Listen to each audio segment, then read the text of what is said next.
Hello everyone. आज हम discuss करेंगे Hamlet by William Shakespeare. Important and very famous play. It is a tragedy by William Shakespeare.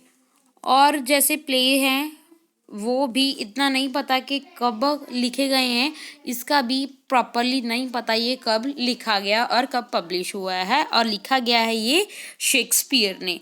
तो देखते हैं इस प्ले के करेक्टर लिस्ट। सबसे पहले कौन कौन से करेक्टर है। हैमलेट ये ट्रेजिक हीरो है इस स्टोरी का। क्लॉडियस जो अंकल है, यानी कि इसके चाचा हैं हैमलेट के। गर्ट्रूड ये मदर है हैमलेट की।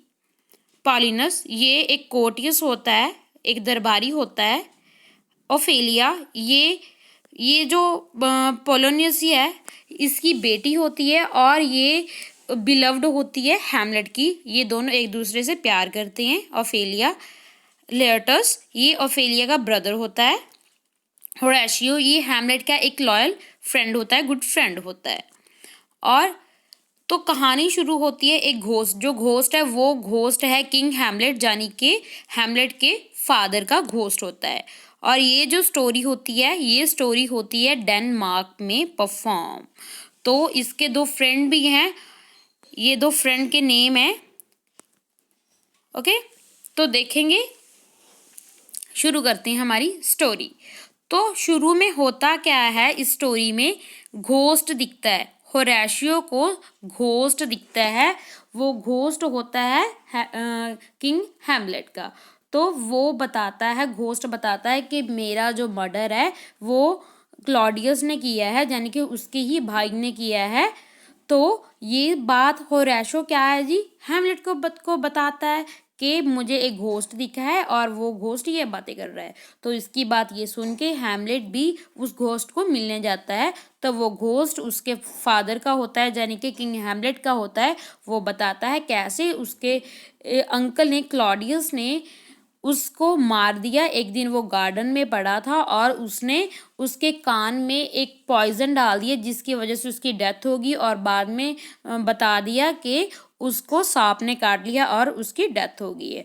और उसके बाद होता क्या है, वो क्लॉडियस साथ ही साथ ही उसके मरने के बाद ही वो राजा बन जाता है। और जो गर्ट्रूड होती है, यानी कि मदर होती है हैमलेट की, वो शादी कर लेते हैं ये दोनों। तो हैमलेट को ये बात पहले तो उसको ठीक लगती है, और उसके बाद उसको ये भी सोचता है ये गलत भी तो हो सकता है, ये घोस्ट ना होकर, उसके फादर ना होकर ये कोई डेविल भी तो हो सकते हैं। मैं इसकी बात पर कैसे बिलीव कर सकता हूँ। तो हैमलेट एक प्ले सोचता है, एक सोचता है कि मैं एक प्ले परफॉर्म करवाऊंगा और जिसमें यही थीम रखूंगा, यानी कि ऐसे ही जैसे उस घोस्ट ने बताया है वैसे ही उस प्ले में परफॉर्म किया जाएगा। अगर उस प्ले से डर कर, यानी कि भयभीत होकर उसे वो जो क्लॉडियस है वहाँ से उठकर चला गया, जहाँ उसके चेहरे पे कुछ भी आसार दिखे उसके, यानी कि जब कोई काम करता है ना, गलत काम, अगर किसी और को पता चल जाता है तो उसके एक्सप्रेशन ही चेंज हो जाते हैं। वही वो हैमलेट देखना चाहता था। तो हैमलेट तो ये प्ले परफॉर्म करता है। तो इसी प्ले में ऐसे ही वो, यानी कि एक उसका जो फ्रेंड है वो उसमें पड़ा होता है गार्डन में, और उसके कान में वो डालता है, पॉइजन डालता है। यानी कि जब ये सीन आता है तो जो क्लॉडियस होता है वहाँ से उठकर वहाँ से चला जाता है। तो हैमलेट का शक यकीन में बदल जाता है, उसको पूरा श्योर हो जाता है कि यस, वो जो घोस्ट है उसके फादर का ही है, और वो क्लॉडियस ही है जिसने उसके फादर को मारा है। तो हैमलेट अब बदला लेना चाहता है, रिवेंज लेना चाहता है क्लॉडियस से और अपनी मदर से भी, गर्ट्रूड से। क्लॉडियस ने एक तो उसका जो राजपाट है, यानी कि किंग बन गया है, और वो दूसरा उसकी मदर से उसने शादी भी कर ली है। तो ये होता है। तो उसके बाद होता क्या है, तो हैमलेट अब वो जानबूझकर पागल बनने का वो करता है, नाटक करता है। तो पागल बनने का नाटक करता है। तो ये अलग बात है। तो ये आगे भी हम थोड़ा सा इनके बारे में भी देख लेते हैं। जो ओफेलिया है, वो ओफेलिया और हैमलेट दोनों एक दूसरे से बहुत प्यार करती हैं, मगर जो पोलोनियस है, यानी कि जो ओफेलिया के फादर हैं, वो इसको बोलते हैं हम, यानी कि तेरे और हैमलेट के स्टेटस में बहुत फ़र्क है, इसलिए तू आज से बाद उसको नहीं मिलोगी। तो वो उसको मिलना जुलना उससे बंद कर देते हैं। जो उनका लेटर लिखना होता था ना, बातचीत होती थी, मैसेज होते थे, वो भी बंद हो जाते हैं। तो वो हैमलेट अब पागलपंथी की, वो यानी कि पागल होने का नाटक कर रहा है। तो पोलिनस ये सोचता है जो उसकी बेटी की प्यार में वो पागल हो गया है। तो अब उसका जो बिहेवियर है, वो बिहेवियर देखकर तो जो किंग क्लॉडियस है, वो प्लान बनाता है कि भी हम इसे कैसे न कैसे निकलवाएं कि वो गलत मतलब ये नाटक कर रहा है। और इसके लिए वो उसके जो फ्रेंड हैं, ये जो दो फ्रेंड है, इनको भी बुलाया जाता है, ताकि जो इसके फ्रेंड्स होते हैं, ताकि ये इनसे सारी बात, क्योंकि फ्रेंड के साथ शेयरिंग होती है, तो इसके लिए ये फ्रेंड्स बुलाते हैं, ताकि वो उनको सच पता चल जाए कि वो हैमलेट नाटक नहीं कर रहा। तो हैमलेट क्या होता है, तो वो भी गुस्से में हो जाता है, बहुत गुस्सा आता है उसको, ये हाँ भी मेरे अंकल ने ही मेरे फादर की मौत के वो जिम्मेवार हैं, और वही उन्होंने ही मर्डर किया है मेरे फादर का। तो वो बदला लेना चाहती हैं। तो वो जा रहे होते हैं, तो वो देखता है, वो मारने जाता है, मगर वो देखता है जो क्लॉडियस है वो प्रे कर रहा है। तो एक बार तो उसके मन में आता है हैमलेट के ये राइट टाइम है इसको मार देने का, मगर वो फिर सोचने लग जाता है अब मैं इसको नहीं मारूंगा। क्यों? क्योंकि अब इसके लिए ये पनिशमेंट नहीं, ये तो रिवार्ड हो जाएगा। क्योंकि ये अगर मैं इसको मारूंगा, अब ये गॉड के सामने बैठा है, तो यानी कि अपना पश्चाताप कर रहा है, तो जिसकी वजह से ये सीधा हेवन में जाएगा। तो ये इसको हेवन में नहीं, इसको तो हेल में जाना चाहिए ऐसे बंदे को। तो इसलिए वहाँ पे ये इसको मारना मतलब कैंसिल कर देता है, और सीधा वो जाता है अपनी मदर गेर्ट्रूड के कमरे में। तो गर्ट्रूड उसको हैमलेट के साथ बात करती हैं। वो बोलती है गर्ट्रूड कि तू ऐसा बिहेव क्यों कर रहा है। तो हैमलेट और उसकी मदर दोनों में बहुत बहस होती है इस मामले में। वो गर्ट्रूड क्लॉडियस को सही बोलती है और हैमलेट उसको गलत बोलता है। तो जब उन दोनों की बात हो रही होती है हैमलेट और गर्ट्रूड की, तो पर्दे के पीछे वहाँ पे होता है पोलोनियस पर्दे के पीछे होता है। तो वो बहुत गुस्से में होता है कि वो गर्ट्रूड अपनी मदर का हाथ पकड़ लेता है, और जिससे वो हेल्प हेल्प चिल्लाती है।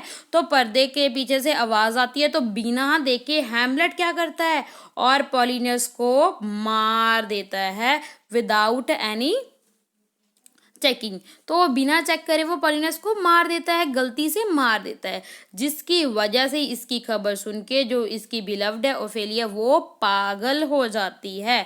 अब क्या है जी, वो जो क्लॉडियस है वो चाहता क्या है, वो हैमलेट को मारना चाहता है, वो उसको भी मारना चाहता है। इसलिए वो क्या करता है, हैमलेट को तो ये बोलता है मैं तेरे को बचाने के लिए मैं तेरे को इंग्लैंड भेज रहा हूँ, मगर और साथ उसके जो दो फ्रेंड हैं उनको भी वो साथ भेज देता है, और साथ ही साथ वो पीछे ही एक लेटर भेज देता है किंग ऑफ इंग्लैंड को के हैमलेट को मार दिया जाए। मगर कैसे ना कैसे करके जो होरेशियो है उसने उस लेटर में चेंज कर दिया, और उसने इन दोनों का नाम लिख दिया, और जिसकी वजह से इन दोनों को तो मार दिया गया इंग्लैंड के किंग के बंदों ने, और ये हैमलेट वहाँ से बच निकल आता है। तो ये खबर मिलती है क्लॉडियस को कि ये हैमलेट तो दोबारा वापिस आ रहा है। तो अब मैंने बात की थी पोलोनियस के बारे में। पोलोनियस मर गया है, और उसके मरने के बाद उसकी बेटी ओफेलिया है वो भी मर जाती है, मतलब पागल हो जाती है। उसके बाद ये भी मर जाती है, दोनों मर गए। तो अब जो लेटरस है यानी कि ओफेलिया का ब्रदर है, वो सदमे में है, बहुत मतलब गुस्सा है, क्योंकि वो क्लॉडियस के पास आता है। वो क्लॉडियस बताता है कि ये पॉलिनस को हेमलेट ने मारा है। वैसे वो स्वीटली उससे बात करता है, मगर वो उसके अगेंस्ट भड़का रहा है, हेमलेट के अगेंस्ट। जब ओफेलिया मर जाती है तो वहाँ पे उसकी कब्र पे जो लेटस है वो भी होता है, और साथ ही वहाँ पे हेमलेट भी होता है। दोनों होती हैं और दोनों में झगड़ा हो जाता है, और हेमलेट बोलता है मैं इससे इतना प्यार करता हूँ जितना के 40 भाई इतना प्यार करते हैं, इनसे भी ज़्यादा मैं ओफेलिया से प्यार करता हूँ।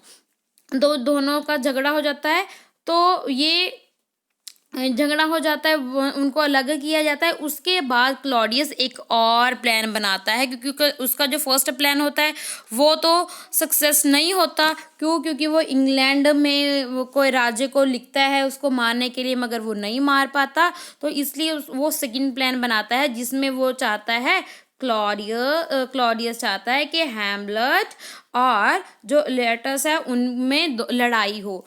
तो वो दोनों को एक फेयर मीन्स युद्ध चाहता है, उनके बीच में लड़ाई चाहता है। तो वो फेयर होता है, इसलिए जो हेमलेट है वो भी मान जाता है लड़ाई करने के लिए। इन दोनों में हाथ मिलाते हैं। मगर जो क्लॉडियस है ना, वो जो लियटस है उसकी जो सॉर्ड होती है यानी कि तलवार होती है, उसमें वो जहर लगा देता है, और जहर लगा देता है जिसके वो चाहता है वो जब भी वो उसके ज़ख्म हो तो वो उस जहर उसके शरीर में बॉडी में चढ़ जाएगा और वो मर जाएगा। अगर फिर भी नहीं मरा तो वो उसने एक और तैयार किया हुआ है plan, that is drink, poisonous drink.